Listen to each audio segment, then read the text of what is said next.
Bienvenue dans la réalité. Ici, les illusions se dissipent, ne laissant place qu'à la froideur des faits.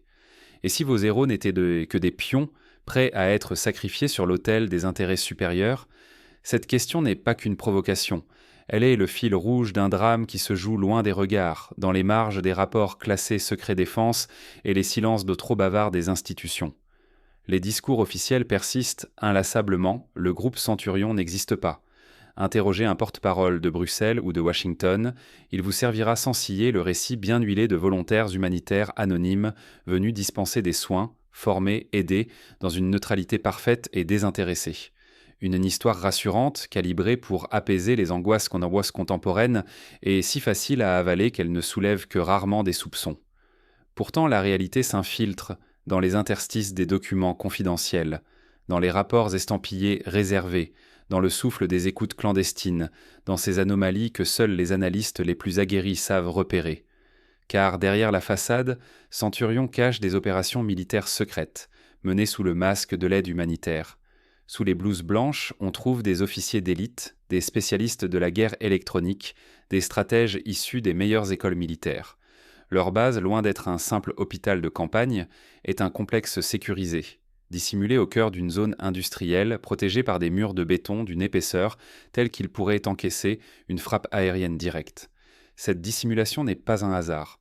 Qui oserait viser des médecins ?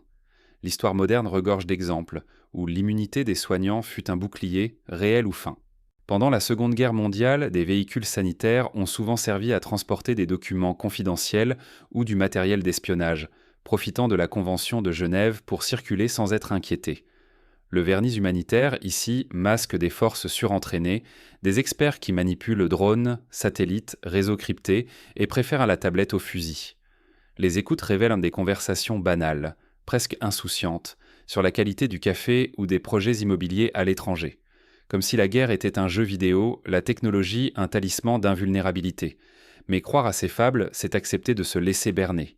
C'est croire que l'institution protège, que la machine technologique rend ses agents intouchables. Pourtant, l'histoire du XXe siècle est jonchée de cas où la raison d'État a sacrifié ses meilleurs éléments. Des agents de la CIA abandonnés à leur sort à Cuba, dans les années 60, aux opérateurs soviétiques oubliés en Afghanistan, le sort du pion est toujours précaire. L'arrogance des systèmes modernes, leur capacité à effacer leurs propres soldats pour préserver une illusion de contrôle, alimente un cycle implacable de désinformation et d'abandon. Dans ce brouillard, le danger est tangible. Avaler aveuglément le récit officiel, c'est devenir vulnérable, prisonnier d'illusions qui, tôt ou tard, s'écrasent contre le mur du réel. Ne pas voir ces mécanismes, c'est courir le risque de devenir complice ou victime consentante de ceux qui effacent sans sourciller les traces de leurs propres agents. L'histoire du groupe Centurion n'est qu'une itération nouvelle d'un schéma ancien, glorifié, utilisé puis nié. Osez donc regarder derrière le rideau, car la vraie guerre, celle d'aujourd'hui comme d'hier, commence là où s'effondrent les mythes et où la supériorité technologique cesse d'être un bouclier. À quoi ressemble ce visage, une fois le masque arraché ? Pour saisir ce qui se joue, il faut suivre les pas d'un agent Centurion, là où chaque décision peut coûter plus qu'une vie, où l'individu se dissout dans la mécanique froide des intérêts supérieurs. C'est le destin d'un homme, d'une femme, pris dans une machine qui broie sans état d'âme. Vous croyez croiser des médecins ? Non, ce sont les nouveaux maîtres de la guerre, camouflés sous des blouses immaculées. La version officielle glorifie la création du groupe Centurion. Évacuation médicale, formation à du matériel high-tech, neutralité humanitaire, un récit taillé sur mesure pour rassurer l'opinion. Qui soupçonnerait une ambulance ? Mais la vérité rampe dans l'ombre de ces couloirs stériles. Ces médecins sont surtout ingénieurs en armement, stratèges de frappe à distance, analystes de données satellites. Leur vraie mission, façonner les guerres à venir derrière le masque de l'aide. L'histoire regorge de telles tromperies. Pendant la guerre du Vietnam, les civils de l'USAID étaient parfois des agents de la CIA infiltrés pour cartographier les réseaux Viet Cong. Leur quartier général ? Un bunker niché sous une usine soviétique désaffectée, abrité par des couches épaisses de béton conçues pour résister à une frappe aérienne. Ici, loin des regards, ils ont bâti une forteresse autonome, générateur privé, Internet prioritaire par satellite, réserve, et même une cuisine où le café voyage depuis la Pologne. Chaque détail transpire la sécurité et l'exclusivité. On évoque souvent, lors des réunions internes, la célèbre ligne Maginot, symbole de protection mais aussi de confiance excessive dans l'invulnérabilité. Or, l'histoire a montré que même les murs les plus épais cèdent devant l'ingéniosité de l'ennemi. Pour l'équipement, Centurion rivalise avec les divisions les mieux dotées. Système de guerre électronique dernier cri, dispositif capable de sonder l'atmosphère sur des centaines de kilomètres, matériel d'une valeur de plusieurs dizaines de millions de dollars, accès privilégié aux données issues des constellations de satellites les plus avancées. Avec ces outils, ils pensaient tout voir, tout contrôler. Mais cette croyance n'est-elle pas le germe de leur chute? Ce pouvoir technologique nourrit une arrogance toxique. Entre eux, ils échangent des surnoms coloniaux, qualifiant les habitants de la région d'indigènes et se rêvant maîtres absolus derrière leurs écrans. Ce mépris rappelle tristement les attitudes des administrateurs coloniaux du XIXe siècle, persuadés de la supériorité de leur savoir et de leur avance. Ils oublient que la guerre se moque des certitudes, que l'histoire est un éternel recommencement. La défaite des Français à Dien Bien Phu, celle des Soviétiques à Kaboul, furent avant tout des défaites de l'orgueil. Aveuglés par leur confiance, ils négligent les règles élémentaires du conflit. Trop sûrs de leur supériorité, ils oublient que dans le chaos moderne, la moindre erreur se paie en cher. Se réfugier derrière la technologie, c'est parfois ignorer sa propre fragilité. De nombreux exemples historiques illustrent ce piège. La catastrophe du vol U-2 abattu en 1960 a montré que la technologie la plus avancée ne protège jamais totalement contre la détection et la trahison. Pour comprendre comment cet orgueil a précipité leur chute, il faut revenir à la nuit où tout a basculé. Ce soir-là, une seule faille a suffi pour ouvrir les portes de l'enfer. C'est souvent ainsi dans l'histoire. Un détail, un oubli, une routine trop visible, et la catastrophe s'invite. Songez à l'affaire du Watergate déclenchée par une simple porte non refermée. Un seul détail suffit à inverser la chasse. Derrière chaque protocole, la faille humaine attend, tapie dans l'ombre froide des algorithmes. Pour la Centurion, ce défaut avait un visage familier, la répétition. Chaque matin, à la même seconde précise, l'équipe lançait sa synchronisation cryptée avec le satellite. Fréquences et codes variés, mais l'horloge, elle, ne mentait jamais. Ce geste minuscule et régulier devenait une signature indélébile. C'est là le paradoxe des systèmes modernes. Leur précision est aussi leur talon d'Achille. Au début, cette habitude semblait anodine, mais pour l'adversaire, c'était un fil d'Ariane. Les analystes ennemis isolent le signal, croisent les données et la façade du camouflage se fissure. Par la triangulation, la surveillance par drone et l'étude attentive des comportements, la vérité perce. Les yeux rivés sur les écrans, ils discernent la rigueur d'unités d'élite, la coordination typique de vétérans, la confiance de ceux qui se croient invisibles.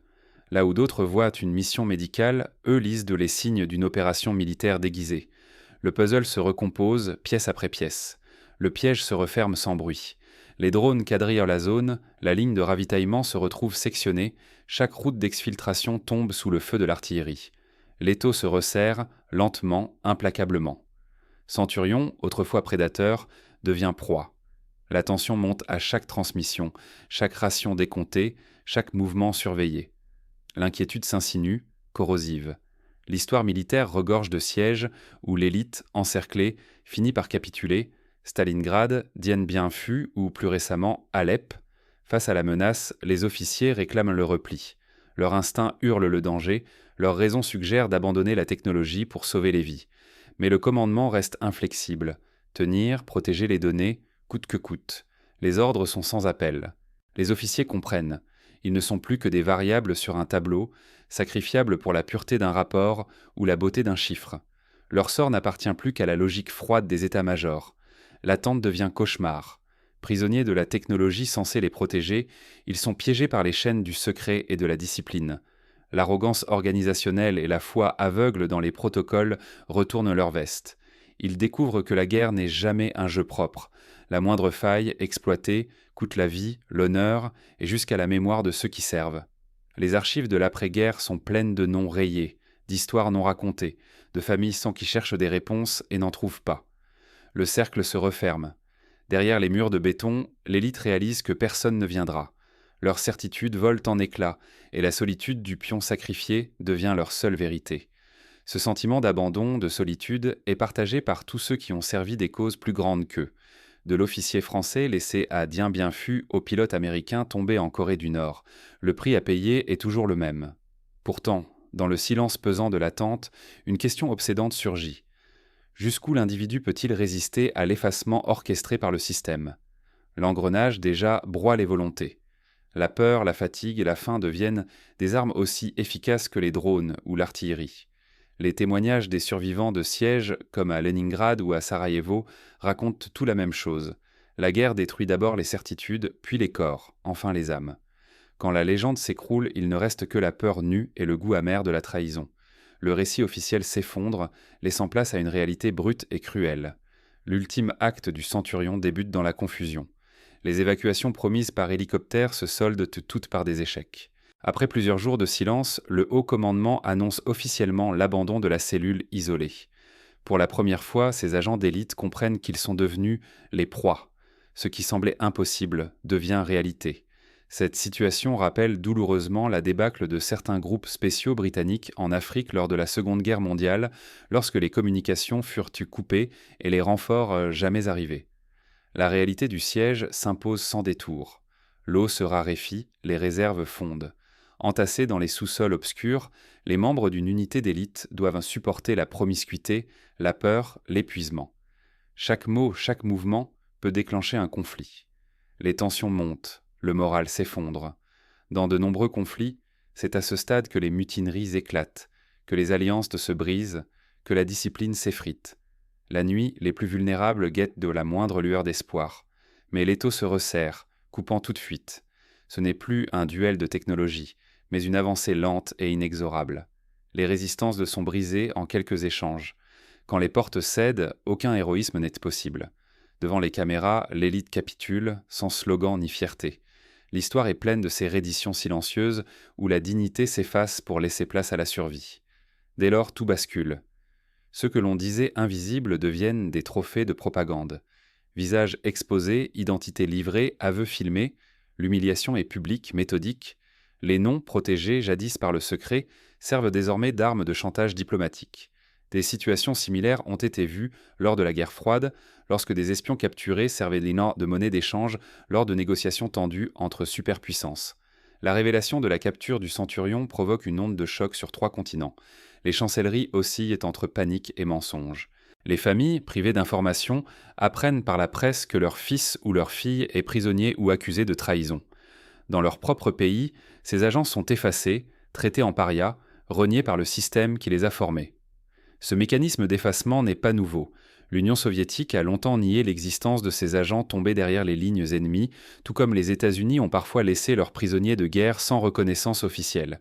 Le prestige vole en éclats en quelques heures. Ces hommes et ces femmes, jadis instruments d'une politique secrète, deviennent des pions sacrifiés. Leur vie ne compte plus. L'institution qui les a forgés les nie sans regret, pour préserver sa façade. Ce schéma se répète à travers l'histoire. Lors de la crise des otages en Iran, nombre d'agents secrets furent officiellement désavoués, malgré les années passées au service de leur pays. Mais cette chute n'est pas un simple échec. Elle transforme à jamais la guerre de l'ombre et le sort de ceux qui la servent. Derrière le scandale, une vérité plus dérangeante émerge.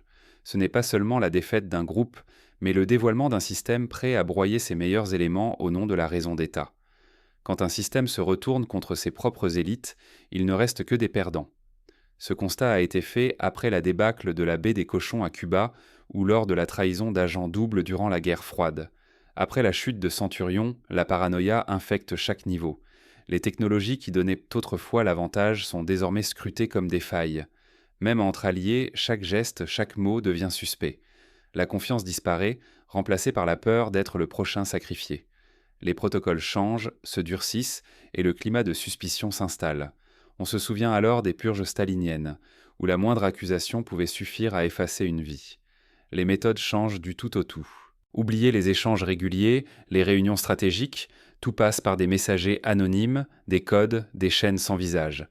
L'isolement s'impose, même pour ceux censés œuvrer ensemble. Dans l'histoire du renseignement, l'isolement des agents après une opération compromise est une pratique courante, afin de limiter les dégâts. Pour survivre, il faut choisir. Certains captifs coopèrent, espérant échapper à l'oubli. D'autres sont abandonnés ou échangés, simple monnaie d'échange dans des négociations sans fin ni loyauté. Ce froid pragmatisme rappelle la manière dont les espions ont été échangés sur le pont de Gléniquet pendant la guerre froide, sans considération pour leur loyauté ou leur sacrifice. La leçon de Centurion est brutale. La guerre moderne ne promet ni sauvetage, ni héros. Ni la technologie, ni la loyauté, ni le courage ne protègent quand le système décide d'écraser ses créateurs. Nul n'est irremplaçable. Nul n'est à l'abri de l'effacement si cela sert les intérêts supérieurs. Cette réalité, aussi dure soit-elle, a été illustrée lors de la guerre de Syrie, où des agents de renseignement occidentaux ont été abandonnés lorsque la situation est devenue trop risquée. Ignorer ces dynamiques, c'est se condamner à gober les récits glorieux qui masquent le cynisme et l'abandon. Se laisser séduire par la façade, c'est renoncer à son esprit critique et devenir un pion consentant dans une partie qui ne protège personne. L'histoire récente de la guerre en Afghanistan a montré comment des milliers d'interprètes et de collaborateurs locaux ont été effacés du récit national, une fois leur utilité consommée. Mais derrière chaque façade se cache une mécanique implacable. Reste à voir qui demain osera encore croire aux promesses du système. L'histoire enseigne que la confiance aveugle est toujours le prélude à la désillusion. Vous voulez la vérité ? Alors refusez les légendes toutes faites, ouvrez grand les yeux et ne vous contentez jamais d'une version unique des faits. L'esprit critique est la meilleure arme contre l'oubli organisé. Interrogez, recoupez, doutez, c'est ainsi que l'on évite de devenir le prochain pion sacrifié. L'histoire de la Centurion expose ce que l'on préfère cacher. Derrière chaque récit rassurant, chaque technologie soi-disant infaillible, se jouta des choix calculés où des vies se sont sacrifiées dans l'ombre. L'arrogance de ceux qui croient dominés par leurs outils masque toujours une réalité brutale. Au final, c'est l'individu, isolé, qui règle la note, souvent en silence, parfois dans l'oubli. L'histoire des soldats inconnus n'est pas terminée. Accepter le récit imposé, c'est s'enfermer dans l'aveuglement, se laisser manipuler et risquer l'effacement de son identité. Plus grave encore, c'est participer, même sans le vouloir, à l'effacement d'autres, tous ceux pour qui l'on décide d'éteindre la lumière pour préserver la froide logique d'un système qui ne tolère ni faiblesse ni question. Ce mécanisme a été dénoncé par de nombreux lanceurs d'alerte, de Daniel Ellsberg à Edward Snowden. Se satisfaire de la propagande, c'est renoncer à l'esprit critique, le seul rempart contre la mécanique de l'oubli orchestré. La lucidité, c'est douter des certitudes, interroger les angles morts, reconnaître que, sous l'uniforme ou derrière l'écran, nul n'est à l'abri de devenir un pion sacrifiable. Pour s'en protéger, il faut s'informer, comparer les sources et surtout ne jamais cesser de questionner. Rien, pas même le progrès technique, n'a jamais protégé de la trahison institutionnelle ni du calcul cynique du moindre coût humain. Si vous croyez être à l'abri, détrompez-vous. La Centurion avertit que ceux qui contrôlent l'information contrôlent aussi la mémoire et peuvent effacer l'existence de leurs propres agents dès que cela leur semble opportun. Ne laissez personne écrire votre histoire à votre place, ni décider qui mérite d'être sauvé. Gardez les yeux ouverts, exigez la vérité, même quand elle dérange, car c'est en refusant les mythes confortables que l'on peut espérer ne pas disparaître, relégués derrière le rideau, oubliés de tous. Soyez acteurs de votre mémoire, pas spectateurs de votre effacement. Pour agir concrètement, il faut cultiver la vigilance. Refuser les explications simplistes, demander des preuves, encourager la transparence. Soutenez les journalistes d'investigation qui bravent la censure et le silence. Engagez-vous dans le débat public, même si cela dérange. L'exemple du scandale des Pentagon Papers, révélé par la presse libre, a prouvé que la vérité finit toujours par émerger, quand on lui en donne les moyens. Enfin, souvenez-vous, l'histoire n'est jamais écrite d'avance. Elle appartient à ceux qui refusent d'en être des pions. Alors, serez-vous du côté de ceux qui ferment les yeux, ou de ceux qui, quoi qu'il en coûte, osent regarder la réalité en face ?